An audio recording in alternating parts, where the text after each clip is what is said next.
VIVA Magazine Live continues its legacy of uplifting the Latino community and telling the stories that need to be heard. VIVA Magazine Live isn't just a show, it's a movement, a celebration of Latino excellence and a call to action for the next generation to fulfill their hopes and dreams and become an active part of the Latino voice. Join us as we tell the stories that inspire, unite, and elevate. Together we can ensure these voices are heard loud and clear. We invite you to be part of something bigger. Support VIVA Magazine Live and make history with us. Support the vision and invest in our community. Hola, Houston. I'm Blanca Blanco, host of VIVA Magazine Live, and this is the place where we celebrate the movers, the shakers, and the trailblazers of the vibrant Latino community. And today we're honored to welcome Precinct 2 Commissioner Adrian Garcia, a passionate leader, an advocate for equity, innovation, and public service, whose work continues to uplift the underserved communities. So stay tuned. We'll be right back to hear what the commissioner has to say, so don't go away. Learning looks like this, and it also looks like... I didn't just study buildings. I connected them with tech to make them smarter. I'm learning healthcare management while providing patient care. I work with these control systems way before I even started the job. And if I can't make it in person, I take my classes online. So, where do you start?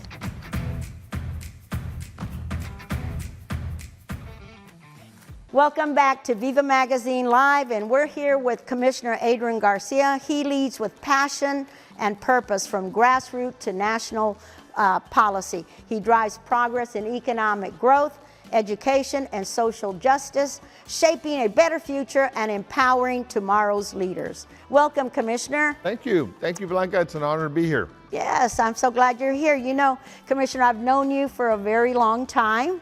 When you were a patrol officer, covering the Tejano music right there at Guadalupe, well, Tejano music events at Guadalupe Park, just to make sure that we were safe and there was no trouble going on over there. You were there all the time when we had those events. So, you know, I want to just share with the public that in August of 1993, you graced the cover of VIVA Magazine. And it was a cover story about young cops bridging the gap for Hispanics. That was about 32 years ago, wasn't it? Oh, don't remind me. Don't remind me. Yes, yes. It was, Commissioner. You were a patrol officer then patrolling 2nd Ward, the North Side and Southwest area. And you were also recognized as Hispanic Officer of the Year by the Hispanic Ministers Against Crime back then. That's right. And then you were the president of the National Latino Police Officers Organization, the Houston chapter. That's right. That was many years ago. It was. You know, I went on, not only was I the local chapter, but I went on to become the national president. Yes. And it was just a great experience. Got to meet a lot of people, traveled all over the country. That was when the security checks at the airport weren't what they were today. Strict as they are today. So sometimes when I was traveling so much, my wife would meet me at the gate with clean clothes for my next trip. Right, those were the days, weren't they? I remember those days. Exactly. So, Commissioner, walk us through what inspired you to pursue a career in public service, and how does your upbringing in Houston's North Side influence your work today? But before you answer that question, this is what I gotta ask. Okay?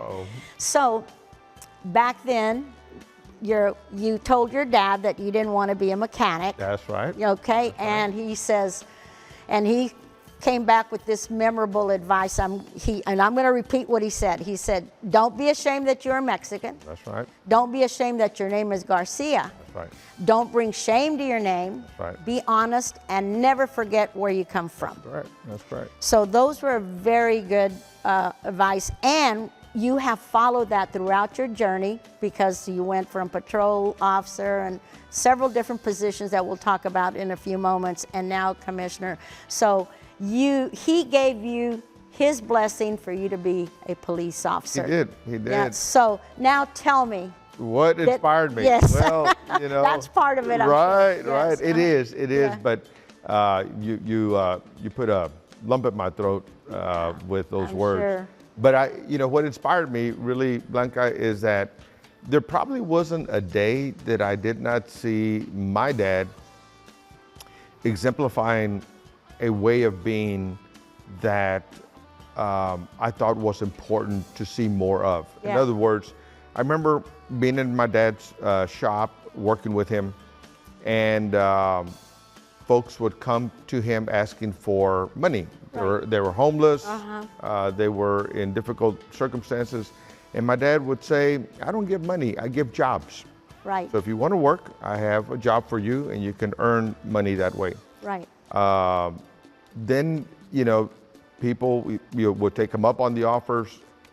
Then from one day they're working, they're still struggling, but a lot better. And then my dad would make room for them in the house. Yeah. And then I remember, one time we were traveling to Mexico to go see family, and we're out in the middle of the mountains, in the middle of nowhere, and there was a hitchhiker.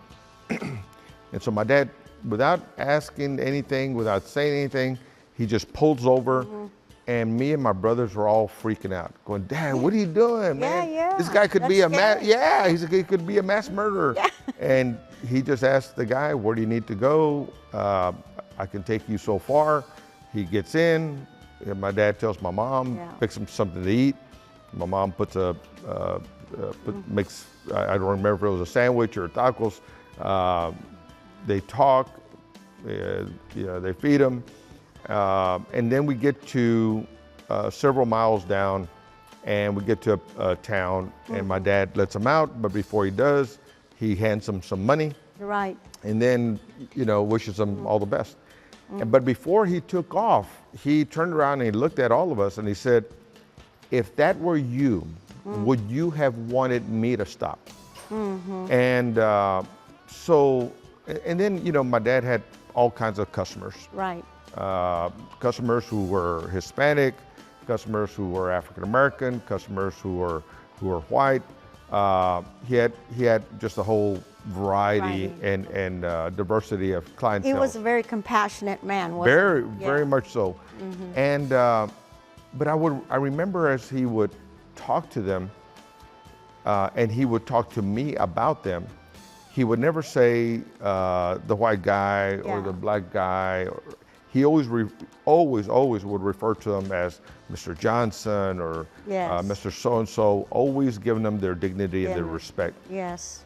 And so I was good at being a mechanic. I learned how to rebuild. I can't even imagine that. Yeah. I learned how to rebuild transmissions, awesome. which was a big thing at that time. And my dad was already contemplating my branch of the business. And but then my mom, who is still with us at 101. My God, 101 years old. 101, bless her heart. Yes, still active and very sharp, still very good. God bless my sister, because she's the one that has taken care of her. But my mom was the one who one day was bringing food to the shop, and she looks at me and she says, Mijo, no estás contento. I don't think you're happy, son. Yeah. And I said, Ma, what do you mean? I'm happy. She goes, no, I don't think you're happy. And she says, you ought to think about what your brother's doing. Right. And one of my older brothers, Ignacio, had already become a Houston policeman. So I thought about it, and I said, well, okay. My dad and my mom and my oldest brother, who were running the shop, had taken a vacation. So they left me in charge. Right. So while I was in charge of the shop, I go down to the police recruiting office, go through all my paperwork, get all the information that they need. Yes, and I know that you were the last group of recruits that were hired at HPD at 19 years old. I couldn't even buy bullets. It was illegal to buy bullets at 19. So I would ask my mom, hey, you're going to the mall, pick me up a box of bullets. But yes. I go through all that processing, then my parents come home, and the last thing that needed to be done was the family interview. Yes. So I tell my dad, hey, Dad, the police want to talk to you. He goes, hey, what did you do? Yeah. And I go, no. So I explained to him. That's what they all Right, thought, you know, when the exactly. police What'd you come to do? your door, okay, What'd you do? And, but, you know, after I told him, he wasn't happy. He thought I was going to be part of the business. Well, it's you know, it's a very you know, it's not the thing you want your kids to go into per se, but I mean, it's a great job, except there's a lot of danger and, Exactly, and a lot of they don't challenges. know you know, unfortunately, whether you're going to come back That's that right. after that That's night right. or that That's tour right. after that shift, you That's know, right. and that's what's scary for That's right. parents. That's right. And so that's when he gave me that advice, and because he said, "Look, son, you know, if this is what you want to do, then here is what I have for you." Right. And after that, he became my biggest fan. Yeah. I would meet other police officers who had been at Shipley's Donuts, Right. donut shop, Chop Donut Shop, yeah. And Where you find all the police officers at the donut shops, right? And they would say, hey, Adrian, I just met your dad. And he goes, man, he was talking about you. And I'm like, oh, my dad. Yeah. Then I'd meet other officers. Hey, oh, you're Adrian. I just met your dad. Yeah. My dad was one that could make friends with a tree. Yes. So it's really how I saw him dealing with other people. That was the real inspiration. That's right. And then the person who handled my processing was then Lieutenant Art Contreras. Yes, I remember Chief. The chief, Yeah. Art Contreras. And he's an awesome individual. Yeah, and I remember he asked me the proverbial question, Yeah. why do you want to be a policeman? Yes. And I said, because I want to help the Latino community. And you've done so. and I mean, your I've tried. your I've career tried to has do my best. proven that. Thank you. So you served as a police officer and a council member, sheriff, and now county commissioner. How have these roles shaped your approach to leadership and community engagement? And before you answer, we're going to take a quick break. You got okay. it.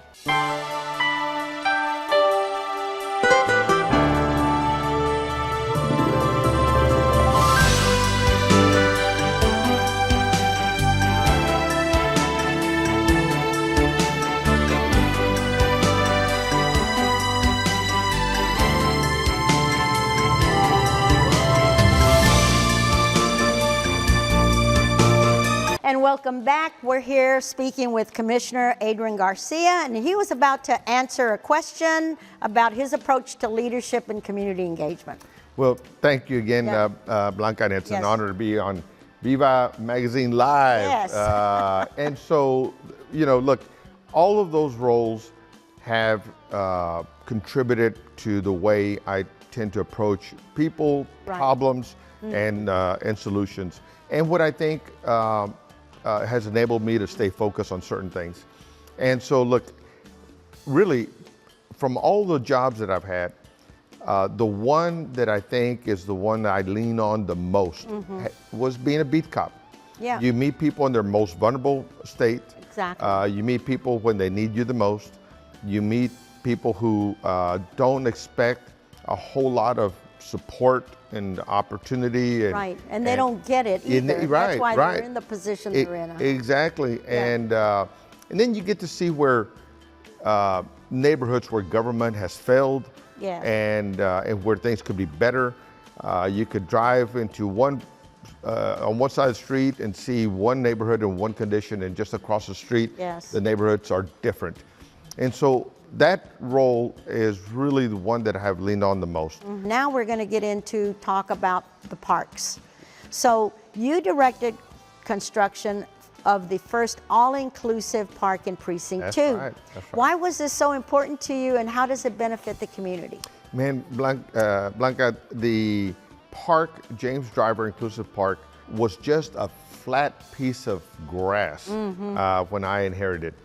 However, disabilities have never touched Yeah. my family directly, but it's something I've seen my entire life. As a Yeah. kid, as a policeman, as a member of council, as a sheriff, I've seen it and have, and it's really touched me in that way.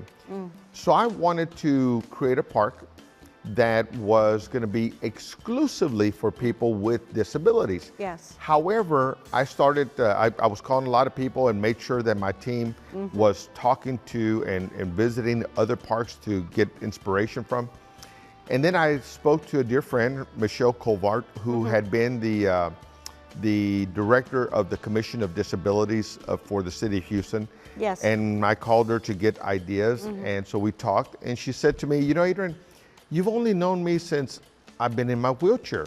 Yeah. And I said, yeah. And Yeah. she says, well, it wasn't. She could walk. Huh? Yes, it was a car wreck that disabled her, not a birth Yeah, defect. yeah.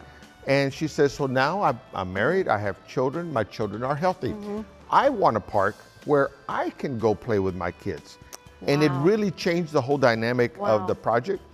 And I thought, Yeah. okay, we need an inclusive park. Right. And so now that park has been award-winning. It's received local, state, and national awards. People from other parts of the world are coming to see it. Give me that location. Where exactly is Driver It Park? is generally in the area of Little York and 59 Okay. in the East Aldine community. It's off Bentley Street and Little York. And so please come visit Yes, of it. course. It is incredibly Oh. utilized now. So many families have told me that they were thinking about moving because they had never seen any major investments. Yes. The park went from being a $1 million idea to a $14 million project. Wow. And That it is incredible. It has been, and people from like the Woodlands Okay. bring their children to that park. That's because awesome. other parks, they have autistic kids, and other parks are too stimulating for them. Yes. And so the park gives them the right environment. I have spoken with physical therapists of children with disabilities who schedule their appointments when the weather permits for the patients to meet them at the park because the park has everything Yes. that they use for their therapy That sessions. is incredible. Yeah. Oh, I just got I to get love out it. there. I Oh, love it. I love it. I'm very proud of that. Yes, we need to get out there. That's right. So now we're going to move to community and social issues. You've been a strong advocate for immigrant communities, That's right. even proposing resolutions for immigration reform. That's right. Why is this issue so important to you, and what are your hopes for national policy changes? And we know everything that's going on That's right. now. That's I right. mean, it's a very critical conversation right now, Blanca. So thank you Yes. for asking. Yes. And look, I'm the proud son of immigrant parents. Yeah. My mom and dad and my brothers and sister, all from Mexico. They've all naturalized since, but look, this country is what it is today Right. because of course. the contributions that immigrants Right. have made. And so now with all of the uproar that we're hearing, Yes. the mass deportations that are taking place, and look, deportations have always happened. However, the way they're happening today, In this, I guess, harsh manner. yes, I guess. exactly. You know, we've been hearing that people seeking asylum are being arrested and deported. We're hearing that people who are calling police for help are being detained and deported. Exactly. So many It is a bizarre thing to be seen in our country, and it just hurts my heart to see so many Yes. people going through this. Families have told me that they are preparing their children with information and money in the event that the parents get deported. Yes. And now we're hearing the attack on birthright Yes. citizenship. That just happened recently. yes, and yes. that is so unfortunate. It is. Yes, I mean, it is crazy. I hope that the Supreme Court will hear this again In October. In October, and Yeah. make the right decision, because this is really going to change so much about our country. Yeah. Look, I will tell President Trump, I'm here. I am a birthright child. My parents were from Mexico. I was Yes. born here. That gave me the opportunity to be an American in that regard. And so to attack something that has been a part of this nation. 150 years. Yes, it is absolutely ridiculous. Yes. And look, everyone I meet from any part of the world that is now calling Houston or Harris County their home, all they want to do is work. Right. All they want to do is give back. That's right. And they come here to live the American dream, and what have they lived here recently? The American nightmare. It has been horrible. It is. Yes. It is sad. Yeah. And I'll tell you one more thing about the advice that my dad gave me. Well, it wasn't advice, but when my family came to the U.S., the first thing that my dad thought of doing was to pull the station wagon over. He had everybody get out. My brothers, obviously I wasn't born then, but my brothers tell me the story that they all thought that, you know, why are we getting out? Is the car on fire or what's happening? And my dad said, no, we're gonna say a prayer. Yes. So he had everybody kneel down on the side of the road and he began to say a prayer. And so I asked my brother, what did Dad pray? And my brother says, I don't know, but it sounded like the national anthem. And so I would ask my dad later on, Dad, do you remember what you prayed about? And he says, yeah, I prayed. I said, dear God, you know, gracias a Dios que estamos aquí, que nos has dado la oportunidad de venir a este gran país. Vamos a trabajar duro, vamos a obedecer las leyes, vamos a brindarle para atrás a este país todo que ella nos da. Right. Simply saying. And that's exactly what everybody wants. Exactly. Yes. And so simply saying that grateful that we've come to this country. We're going to work hard, play by the rules, and we're going to give back everything that this country could give to us. That's right. Amen. So that's what everybody wants to do. Yeah. And so what I am hoping for is that Congress, from both sides, Democrats and Republicans, will come together to fix an immigration system that has been broken for decades. It has. And I hope they come to some sort of terms and agreement that we can all move forward and just hope that this nightmare ends. That's right. You know. That's right. So another community need that you have addressed has been homelessness in Precinct 2.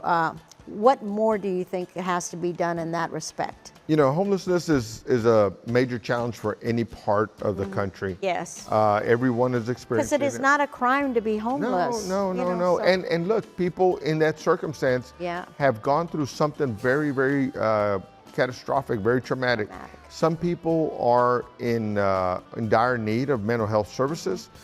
Some people lost a paycheck and because it was a paycheck that, or living paycheck to paycheck, that enabled them to stay in a house, and missing just one paycheck could make them entirely homeless. Yes. So recognizing all that, we have been championing, number one, creating more affordable housing. Right. Number two, making sure that affordable rental apartments remain affordable by freezing their property taxes. Thirdly, for the homeless specifically, I've been working with the city to combine our resources. When we receive the American Rescue Plan Act dollars, I work with then Mayor Turner to combine approximately $80 million of the county and the city to create rapid rehousing for people in that paycheck to paycheck circumstance, people facing evictions.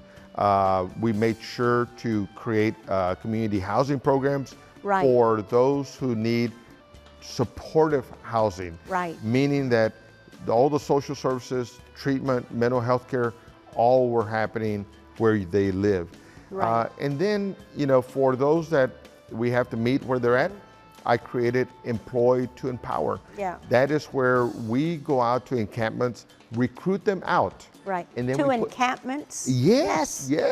And then we hire them, pay them $15 an hour. We get them connected to services, whether the VA. And you're talking those homeless encampments. Yes.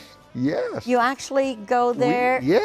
We work with career recovery resources to go in there, recruit them out, and guess what, Blanca? Today, we have several of the team leaders that were previously living in those encampments who are now leading the program. Right. Those are the perfect people to Exactly. go out there. They know the culture. Right. They know how to communicate. And so Mayor now... That is an incredible program. Yeah, so now Mayor Whitmire and I are working to expand it and to bring it more into the city because it's a challenge no matter where you go. Oh, it is. It's a big challenge. So let's go to public safety and justice, okay? So that is something that everybody wants to know about. Right. As a former police officer and sheriff, what are your top priorities for public safety in Precinct 2?